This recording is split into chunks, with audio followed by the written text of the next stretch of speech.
بسم اللہ الرحمن الرحیم۔ محترم سامعین کرام، 40 احادیث کا سلسلہ جاری ہے۔ آج اس سلسلے کی حدیث نمبر 32 پیش خدمت ہے۔ اس حدیث کو امام مسلم رحمہ اللہ نے ذکر فرمایا ہے۔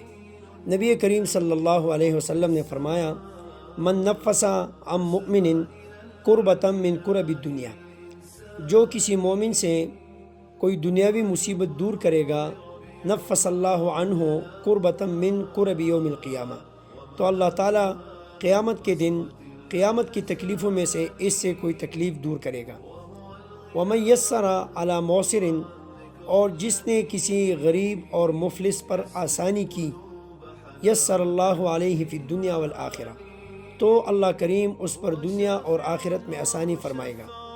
ومن ستر مسلما، اور جس نے کسی مسلمان کی پردہ پوشی کی، سترہ اللہ فی الدنیا والآخرہ، تو اللہ کریم اس کی پردہ پوشی فرمائے گا دنیا اور آخرت میں۔ واللہ فی عون العبد، اور اللہ پاک اپنے بندے کی امداد کرتا ہے، ما کان العبد فی عون اخیہ، جب تک کہ یہ بندہ دوسرے مسلمان بھائی کی امداد کرتا رہتا ہے۔ سامعین کرام، اس حدیث میں 4 چیزوں کا تذکرہ فرمایا اور اس کے ساتھ ہی ان چاروں کی جزا کا تذکرہ بھی فرمایا۔ علماء فرماتے ہیں کہ جزا من جنس العمل ہوتی ہے، یعنی آپ جیسا عمل کرو گے تو اللہ تعالیٰ آپ کو ویسا ہی بدلہ عطا فرمائیں گے۔ اس حدیث میں یہی بیان فرمایا۔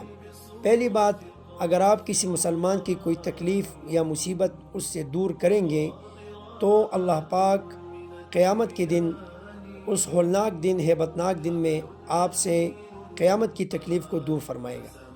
دوسری بات، اگر آپ کسی غریب مفلس پر آسانی کا معاملہ کریں گے تو اللہ تعالیٰ دنیا اور آخرت دونوں میں آپ کے ساتھ آسانی کا معاملہ فرمائے گا۔